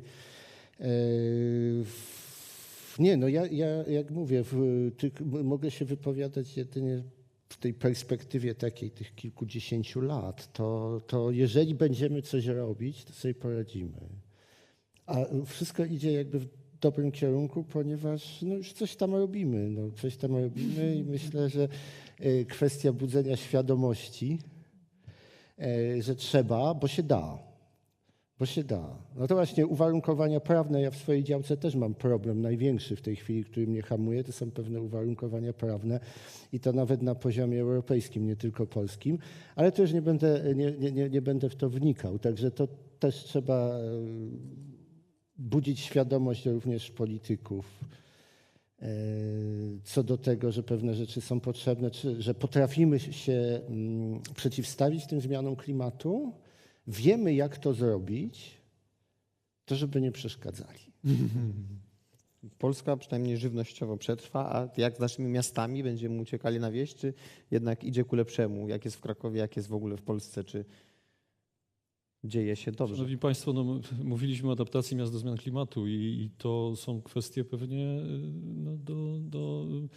też się dużo dzieje i też jestem optymistą, natomiast mało mówiliśmy o mitygacji. No, to, co pan profesor powiedział, to jest klucz. Dekarbonizacja, odejście od paliw kopalnych, totalne przetworzenie jakby gospodarki energetycznej, oszczędności, to są wszystko rzeczy, któreśmy dzisiaj nie dotknęli i tak naprawdę no tu jest clue, tak? Jakby to według mnie jest czy to tempo zmian będzie dalej rosło i czy ta presja będzie coraz większa i coraz więcej będziemy mieć problemów z wszelakich, czy jednak uda nam się wyhamować i czy z tym zdążymy, no to dużo trudniejszy temat. Natomiast jeżeli chodzi o adaptację miast... Dłuższa perspektywa, tak. Natomiast jeżeli chodzi o dostosowanie miast do tych zmian klimatu, o różnej dynamice, obecnej dynamice, jestem też optymistą. Ja też jestem optymistą, jeżeli chodzi o cywilizację, natomiast na pewno działania mocne, mitygacyjne są niezbędne. I tu myślę, że jednak trochę wbrew optymizmowi pana profesora, wydaje mi się, że robimy troszkę za mało. I my jako kraj, jako świat, że jednak to odejście od paliw kopalnych i radykalne zmniejszenie emisji gazów cieplarnianych jest niezbędne. Również z punktu widzenia rolnictwa myślę, że produkcja mięsa jest absolutnie tutaj, ale nie chcę też wchodzić w tego typu szczegóły. Myślę, że też jest jednak duży ma tutaj udział, tak, poza spalaniem paliw kopalnych, ale zostawmy, bo to rzecz skomplikowana. Bardzo dziękuję Państwu za wyczerpujące opowieści na ten temat, jak najbardziej nasycone treściami merytorycznymi, proszę Państwa. I teraz oddaję Wam zgromadzonym tutaj na żywo w sali U2 głos. Bardzo proszę, pytanie. Już idzie mikrofon. Dzień dobry, bardzo dziękuję za możliwość uczestniczenia w tak ciekawej dyskusji. Nazywam się Wanda Wilczyńska-Michalik. Chciałam zapytać panią profesor. Pani profesor wspomniała o wzroście wysokości opadów w krajach skandynawskich. A jak jest z trendem temperatury? Bo gdyby tak spadła temperatura, to można powiedzieć, że mamy do czynienia z hipotezą taką od 30 lat, że wzrośnie i wysokość opadów śniegu i będziemy dążyli do małej epoki lodowej. Czy taka hipoteza jest możliwa? Mam też drugie pytanie, powiązane troszkę tutaj z tematyką, którą zajmuje się pan profesor Bergier. Mianowicie na północy Katalonii jest taki zbiornik, który nazywa się Sau. Zapewne większość z nas o nim słyszała. Zbiornik wysechł, odsłaniając dziesięciowieczne zabytki. Jest to zbiornik retencyjny, który dostarczał wodę dla dużej części mieszkańców Barcelony. Hiszpania, Barcelona, jako jedno z pierwszych miast wdrożyła oczyszczanie ścieków, a właściwie oczyszczanie i uzdatnianie ścieków jako wody pitnej. Czy Polska myśli o czymś takim w wypadku niedoboru suszy, niedoboru opadów i czy jesteśmy przygotowani na wypicie 100% ścieków w szklance wody? Dziękuję bardzo. Pani profesor? Po kolei. Skandynawia. Tak, dziękuję bardzo za pytanie. Z tego, co mamy w dotychczasowych danych, no niestety również w Skandynawii temperatura rośnie, w Arktyce ona rośnie nawet szybciej niż gdzie indziej. Także niestety tutaj, jeżeli chodzi o opady, bo właśnie tu jakby jest też istotna kwestia, że globalne ocieplenie nazywa się globalne, ale ono jest bardzo zróżnicowane regionalnie, prawda? Więc w poszczególnych regionach jakby faktyczne zmiany, jakie obserwujemy, no nie są wszędzie jednakowe. I tu w przypadku Skandynawii mamy też bardzo dużą zmienność opadów z roku na rok. I to, co ja mówię o wzroście, to jest trend, który na danych wieloletnich widzimy. Natomiast głównymi cechami tych trendów jest bardzo duża jednak zmienność. Natomiast jak chodzi o temperaturę, tutaj nie ma wyjątków i niestety ona wzrasta. Także obawiam się, że scenariusz taki jak wszędzie. Bardzo dziękuję. Pan profesor, zbiornik retencyjny niedaleko Barcelony. To ja może przeniosę uwagę do Szwecji jeszcze na chwilę, ponieważ mają tam browar, który produkuje piwo z toalety, z moczu piwoszy, którzy z tego browaru korzystają, także można. Myślę, że w Polsce, to pół żartem, Skandynawia ma zupełnie inne podejście do wielu rzeczy. Myślę, że w Polsce byłoby to bardzo trudne. Ale też nie wydaje mi się, żeby to było wyzwanie, które nas czeka niebawem. Według mnie jest bardzo dużo mniej radykalnych i technicznie wszystko teraz możliwe. Tak? Można wodę właściwie we wszystkie strony oczyszczać, wzbogacać i tak dalej. To technologia jest. Natomiast mentalnie jest to duża przeszkoda. Zresztą w Hiszpanii, w Australii takie próby były wszędzie. Były bardzo duże opory społeczne. Sam bym miał duży opór z tym. Natomiast zacząłem mówić, że w Polsce myślę, że to nie jest bliska perspektywa. Ja raczej liczę na logiczną gospodarkę wodami. Tak, to o czym mówiłem, czyli wykorzystywanie wód odpadowych, wód o gorszej jakości do celów, które mogą być zastosowane, a korzystanie z wody, my zużywamy 150 litrów wody pitnej. Można sobie policzyć, ile tej wody dziennie wypijamy. Pozostałe cele właściwie mogły być zastąpione wodą gorszej jakości, odzyskaną. I tu uważam, że jest dużo większe pole do popisu. Chyba nie prędko będziemy stali przed dylematem, czy aby na pewno musimy oczyszczać ścieki. Ta separacja, Szwedzi też są mistrzami separacji. Separują ścieki na żółte, na fekalne, na szare. Wtedy z tą wodą można zrobić dużo więcej. I nie mieć tego obciążenia ze ściekami fekalnymi, aczkolwiek technicznie jest to możliwe. Dziękuję bardzo. Czy są jeszcze pytania? Tak, jest z tyłu sali po prawej stronie. Witam serdecznie. Ja ogólnie jestem opiekunem terenów zielonych. Odciąłem się od ogrodnictwa ze względu na to, że ogrodnictwo to jest głównie wymiana roślin. Ja staram się zachować sędziwe rośliny i właśnie tak jak tutaj pan profesor wprowadzać rośliny towarzyszące.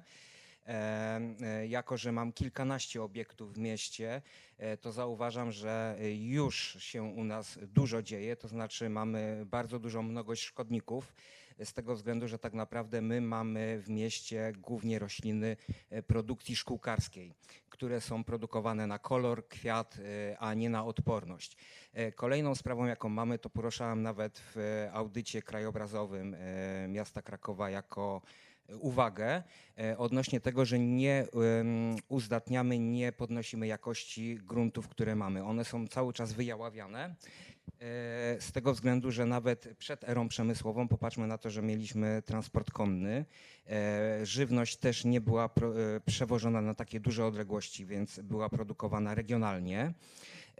I teraz przeszliśmy na super jakość zbierania pokostu. Również nie mamy nawożenia przez transport konny, tylko tak naprawdę jeszcze zaczęliśmy dosypywać soli do tego wszystkiego. I okazuje się, że dopiero teraz też nawet pojawiają się analizy stosunku wapnia, magnezu do tego, że tak naprawdę powinniśmy te grunty uzdatniać, podnosić ich jakość, to wtedy również odporność roślin nam się powiększa. Z perspektywy swojej jako opiekuna ogrodu strasznie przerażają mnie te uproszczenia w tendencjach do zachowania bioróżnorodności przyrody i tak dalej, na przykład niezgrabianie liści. Nie mówimy o kasztanach, które mają szrotówka. Nie mówimy o chorobach liści, czyli roślin patogenicznych, które tak naprawdę my pozostawiamy przed terenem zielonym. I dorzuciłbym teraz dwie jeszcze perspektywy. Jak miasto zmienia klimat, to znaczy mamy elektrociepłownię, która generuje duży front ciepłego powietrza od dołu, tak samo piece gazowe. Całe miasto generuje ciepły front powietrza, wystarczy, że nadejdzie tylko zimny front powietrza i tak naprawdę mamy już ostre warunki, to znaczy nawet tornada mogą być.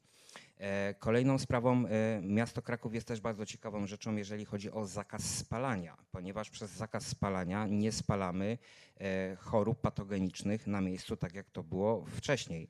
Poruszałem ten temat, okazuje się, że miały być na początku przy zakazie spalania specjalne worki na segregowanie właśnie chorych roślin. Nie ma czegoś takiego, my te rośliny dostarczamy do worków, ustawiamy je przed terenem zielonym, one sobie tam leżą tydzień czasu, a następnie przyjeżdża pojazd, który zabiera te worki i wiezie je na Barycz, turlając przez całe miasto. Także bardzo dużo mamy, jeżeli chodzi, można powiedzieć, takich niezauważonych rzeczy jeszcze, które pojawiają się u nas w mieście i właśnie tak jakbym powiedział, że moje patrzenie to jest tak jakby wasza trójka była po prostu jednym okiem i dopiero wtedy można podłapać pewne działania, czyli miejską roślinność właśnie w technologii bardziej rolniczej, to znaczy tak jak kiedyś jeszcze można powiedzieć wygląd miasta jeszcze za czasów książęcych tak naprawdę był dedykowany dla książąt. Czyli były szlaki książęce, które były faktycznie przygotowane, także to była ta zieleń właśnie taka ekskluzywna, widowiskowa, która miała po prostu uzdatniać życie tych książąt. Teraz mamy zupełnie inaczej. Teraz to my powinniśmy te szlaki miejskie nasze traktować właśnie jak książęce. Dziękuję. Dziękuję. Raczej nie było to pytanie, a komentarz.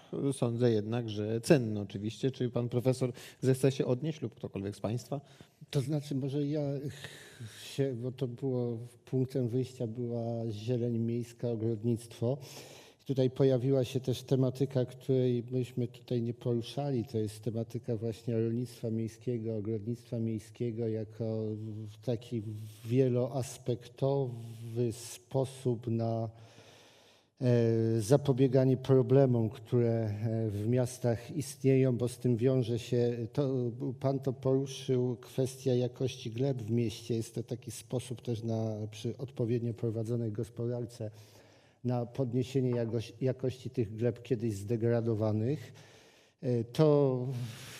To jest zupełnie inny temat, bo samo rolnictwo miejskie jest to tematyka wieloaspektowa, bo to ma aspekty zarówno społeczne, jak i bezpieczeństwa żywnościowego, jak i bezpieczeństwa klimatycznego, zachowania bioróżnorodności, bo to w naszych badaniach, które między innymi z koleżanką też prowadzimy w Krakowie, ma znaczenie, to znaczy przywrócenie na takiej zupełnie jałowej glebie w obszarze, który był zabetonowany, tam zrobienie grządek z roślinami poprawia na przykład drastycznie w ciągu 2 lat, tam się pojawia bioróżnorodność glebowa, pojawiają się cykle pierwiastków w glebie, których nie było.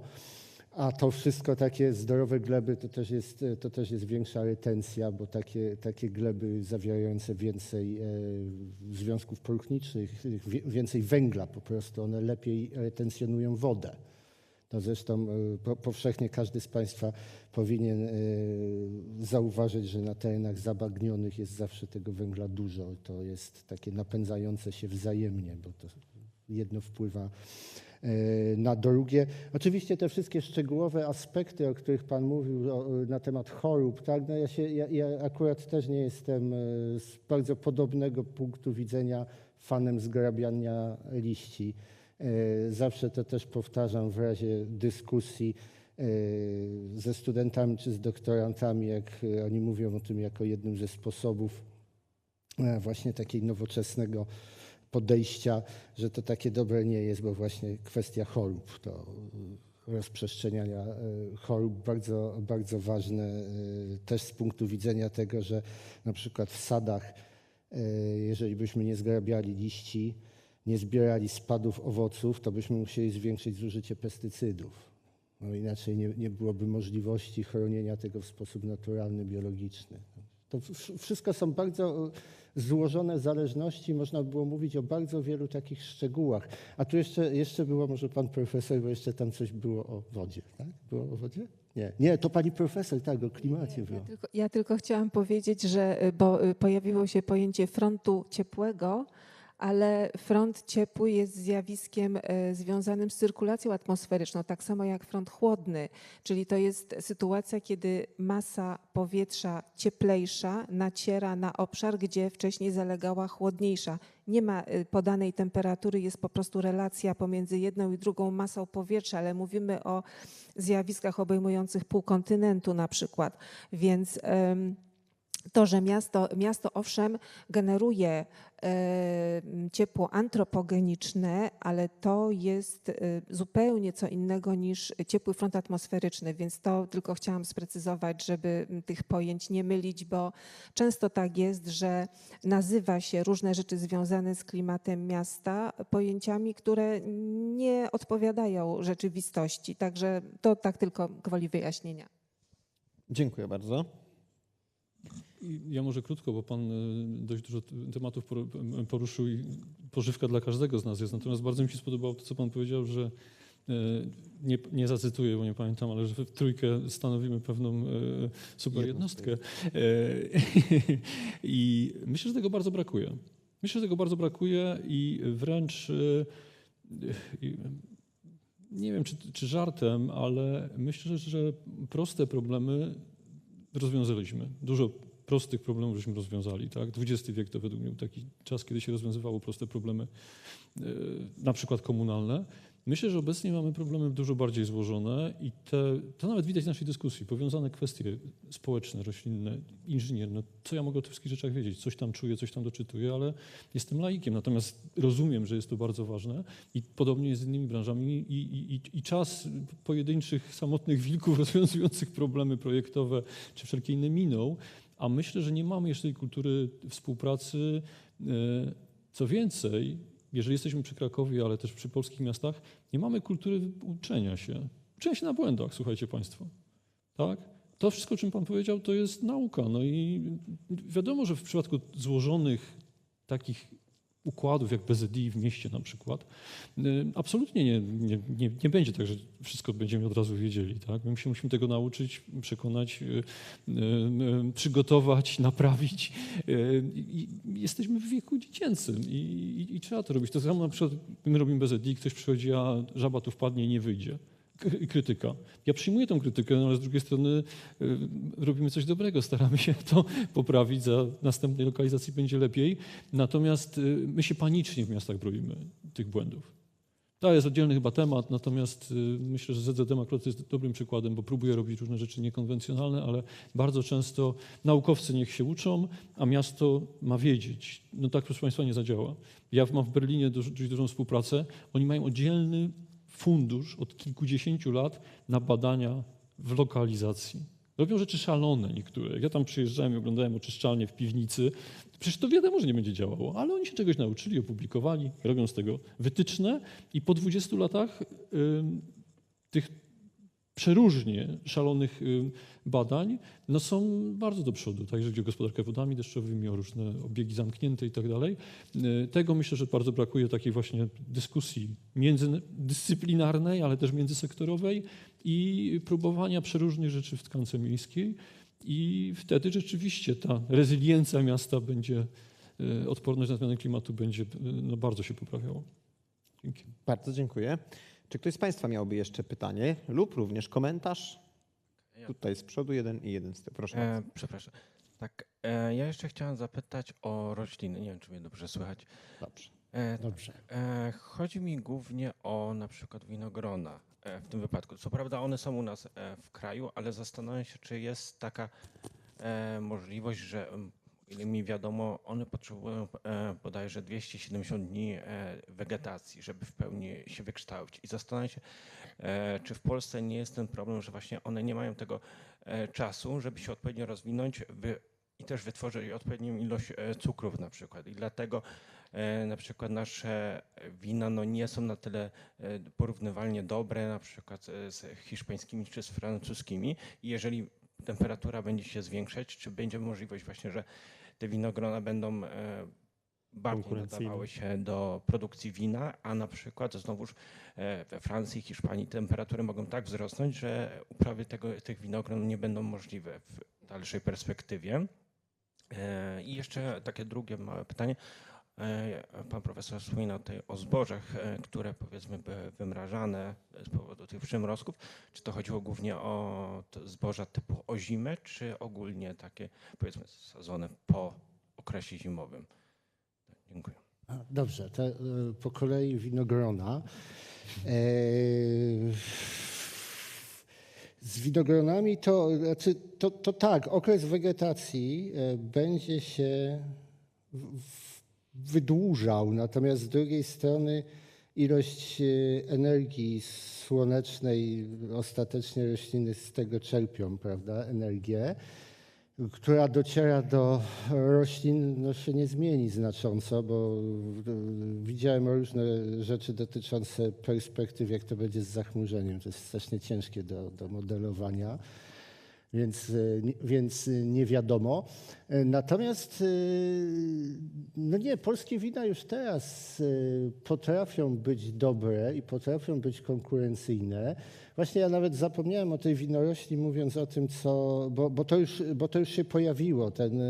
Powiedzmy winiarstwo w Polsce się odrodziło, bo ono właściwie było zawsze, tak naprawdę zanikło po II wojnie światowej.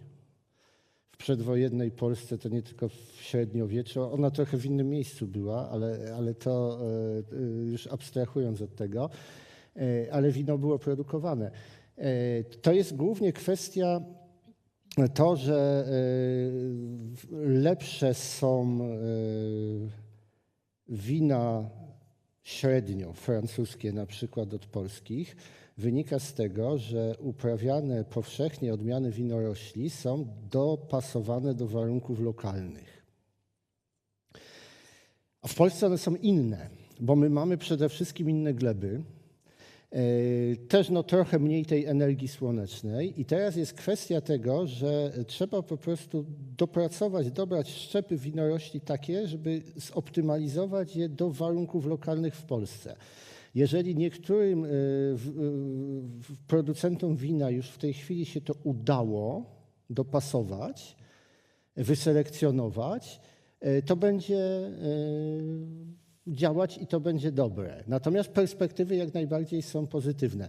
Natomiast z drugiej strony problemy, które zaczynają mieć producenci wina we Francji na przykład, z wysokimi temperaturami, tam pojawia się ten problem. No i oni też wywierają presję, sami selekcjonują, wywierają presję na hodowców roślin, żeby im wyselekcjonowali takie z kolei, które będą bardziej tolerowały te warunki, jakie są. No i myślę, że to przyniesie rezultat. Z ciekawości jeszcze panu powiem, że podobnie się postępuje na przykład z oliwkami w regionie śródziemnomorskim, gdzie też są problemy związane ze zmianami klimatu i oni też próbują hodować i to nawet z sukcesem. A to jest roślina jeszcze bardziej wieloletnia niż winorość, bo żeby oliwki miały sensowne plonowanie, to wymagają kilku lat okresu takiego juwenilnego, w którym w ogóle nie owocują. To nawet do 8 lat bywa. Ale też już na przykład pojawiają się odmiany oliwki, które tego okresu juwenilnego nie wymagają i są dopasowywane. Co ciekawe, na przykład w Hiszpanii mają problem z przymrozkami wiosennymi u oliwek, czego nigdy nie było. Wiem, bo ich uczyłem, jak oceniać odporność tych oliwek, znam ich publikacje tych zespołów na przymrozki. I takie właśnie, to było płynne przejście do pytania numer 2. Chodzi głównie o zboża ozime, które wysiane przed zimą, one nawet jeżeli przetrwają zimę, bo zwykle chyba że będzie gwałtowne ocieplenie, potem ochłodzenie, w momencie jak zaczną kwitnąć, a zaczną kwitnąć wcześniej, ponieważ wiosna przychodzi wcześniej, natrafią na przymrozki wiosenne, które po prostu będą, dlatego że one tak naprawdę zależą głównie od bilansu energetycznego, który jest, czyli energii słonecznej, jej dostępności, a nie powiedzmy ogólnego tego, co się dzieje w atmosferze. To jest coś, że w dzień możemy mieć plus 20 stopni, ale nad ranem mamy minus 3. To jest kwestia tego, że jest czyste powietrze, gleba jest jeszcze nienagrzana przez słońce, w związku z tym jest radiacyjne oddawanie ciepła do atmosfery, pojawia się przymrozek. A z kolei można by było się zastanawiać, i ten problem już jest teraz, bo rolnicy, jak mówiłem, zgłaszają się. Z kolei zboża, które są wysiewane, bo można było powiedzieć, no skoro tak wcześnie się zaczyna wegetacja, to można wysiać zboża jare, one zaczną później kwitnąć, ominą przymrozki wiosenne, ale nie zdążą dojrzeć przed suszą letnią. To takie uzupełnienie, więc to też nie jest wyjście. Ale z tym sobie poradzimy, także proszę się nie martwić. Bardzo dziękuję. Przepraszam, Tak? jeszcze słóweczko Proszę. tylko.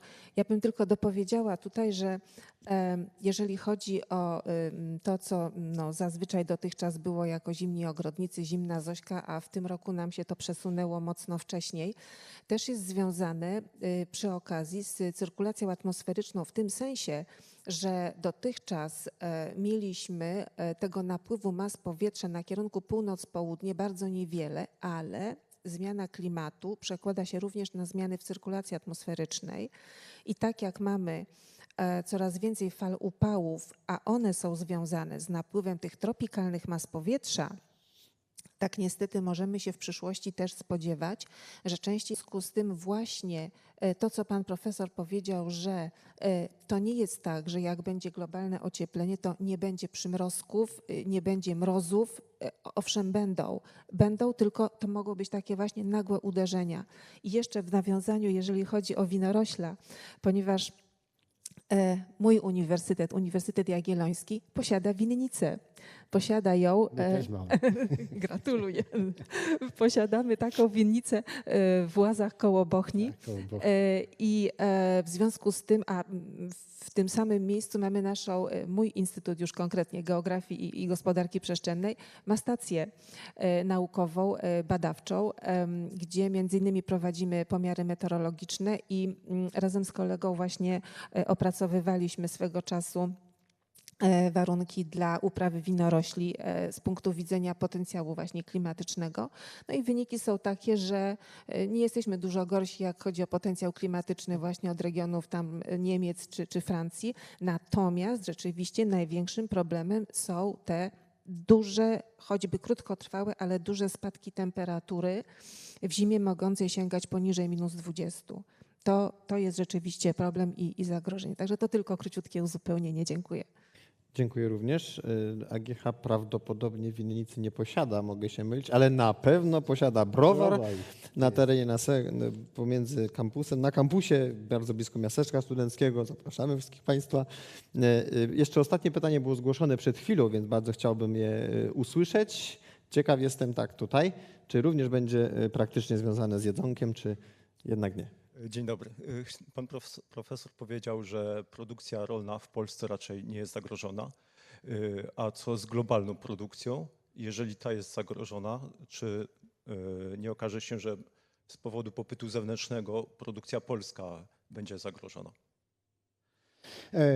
To znaczy, głównie jeśli chodzi o całość, ja może nie wyraziłem się jasno. Jeśli chodzi o globalną produkcję, globalną podaż żywności, to ona będzie nadążać za zmianami czy za wzrostem populacji, który już przyhamowuje troszkę, ale będzie nadążać. Jest wystarczający potencjał, żeby to zapewnić. Problemy będą problemami lokalnymi, które jak będą rozwiązywane, to różnie. Migracja to jest najprostsze rozwiązanie, prawda?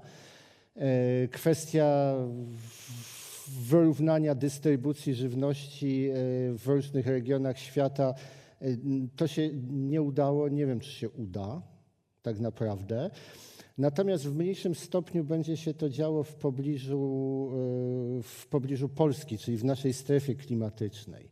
Natomiast globalnie światowy system produkcji żywności jest w stanie wyżywić i właściwie tego problemu głodu tak naprawdę nie powinno głodu na świecie być już gdzieś od lat 50., początku lat 60. To, że on jest, to wynika z nierównej dystrybucji żywności. Jest globalna nadprodukcja żywności. To niestety są problemy, głównie problemami politycznymi, nawet nie tyle ekonomicznymi, co problemami politycznymi. Są na przykład rejony na świecie, to też jako ciekawostka, które zgodnie z prognozami zwiększą możliwość produkcji żywności w stosunku do tego, co jest teraz. Po prostu plony będą wzrastać, bo tak naprawdę wzrost temperatury bez zjawisk ekstremalnych sam w sobie, mało tego, połączony ze wzrostem stężenia CO2 w atmosferze, zwiększa natężenie fotosyntezy, więc zwiększa produktywność. Problemy pojawiają się gdzie indziej. Jeżeli w danym regionie nie będzie takich problemów, tych pojawiających się gdzie indziej, to produktywność wzrośnie i od razu uprzedzam pytanie, gdzie? Na przykład w Ameryce Północnej. Moi koledzy z USDA tak szacują. Więcej ciepła, większa produktywność, o ile nie przybędzie zbyt dużo suszy w trakcie. Albo burzy z gradem. I innych zjawisk. Ciężkie do Susza, tam raczej nie, to też jest. Tu jeszcze pani pytała o tą nową epokę lodowcową. Sprawa jest bardzo skomplikowana, bo tam jeszcze mamy kwestię potencjalnego zaniku wiru polarnego, który w tym momencie kieruje zimne powietrze na Amerykę Północną właśnie. Tak? A jeżeli nie, to będzie, jeżeli go nie będzie, jeżeli osłabnie, to będzie bardziej równomiernie w kierunku Europy i Ameryki Północnej, a wiadomo, jakie teraz są zimy w Ameryce Północnej, gdzie mamy opady śniegu kilkumetrowe i mrozy minus 30, minus 40 stopni. I to na przykład ostatnio w Nowym Jorku, a Nowy Jork to jest mniej więcej na szerokości geograficznej, o ile się nie pomylę, tak, basen Morza Śródziemnego, tak? Tak mniej więcej. No i jeszcze kwestia prądów oceanicznych. Skandynawia jest ogrzewana przez Golfstrom. Jeżeli coś się tu pozmienia, to też będzie zimniej. To są rzeczy straszliwie nieprzewidywalne. My tego nie wiemy. Modele są, już te modele takie duże modele klimatyczne według mnie, jak mniej więcej to śledzę, bo trochę moja tematyka badawcza jest z tym związana, ale to są bardzo sprzeczne dane się pojawiają na ten temat. Ciężko powiedzieć. Po prostu czym dalej w przyszłość, tym większa niepewność. No tak, tak. Tu też warto powiedzieć, że jest bardzo dużo tak zwanych sprzężeń zwrotnych, czyli wzajemnych różnych powiązań. Jedne procesy potrafią być takie właśnie zapętlające się, samonapędzające się i zwiększające intensywność, drugie wręcz przeciwnie, czyli sprzężenia zwrotne, dodatnie ujemne i do tego bardzo dużo interakcji pomiędzy różnymi procesami, ale to jest właśnie to, o czym też tu była mowa, że my się cały czas uczymy i my cały czas staramy się rozeznać, jak to jedno od drugiego zależy i myślę, że w tym kontekście warto wspomnieć taką sentencję, którą ostatnio gdzieś przeczytałam, że umysły są jak spadochrony, działają tylko wtedy, kiedy są otwarte. To jest bardzo ładne stwierdzenie. Myślę, że warto o tym zawsze pamiętać i gdzieś tam to mieć na uwadze. Oczywiście, Szanowni Państwo, nauka nigdy nie jest skończona. Ona jest ciągłym zbieraniem informacji i ich twórczym przetwarzaniem dla dobra człowieka i środowiska wokół nas. Szanowni Państwo, nasz czas dobiegł końca. Kilku metodom z kilku różnych aspektów spoglądania na problem, jak zapobiegać niektórym negatywnym skutkom globalnego ocieplenia, pomogli nam dzisiaj zastanowić się pan profesor doktor habilitowany Marcin Rapacz, pani doktor habilitowana Anita Bokwa, profesor UJ oraz pan doktor habilitowany inżynier Tomasz Bergier, profesor AGH. Dziękujemy Państwu. Dziękujemy. Dziękujemy. Ja również dziękuję wszystkim Państwu za obecność, zarówno tę na żywo, jak i online. I nie pozostaje mi nic innego, jak życzyć Państwu udanych wakacji, studentom udanej sesji, oby nie kampanii wrześniowej z tym związanej. I cóż tu dużo mówić. Zapraszam Państwa na następne wydarzenia z cyklu AGH Nauka Spotkania w kolejnym roku akademickim. Dziękuję i do zobaczenia.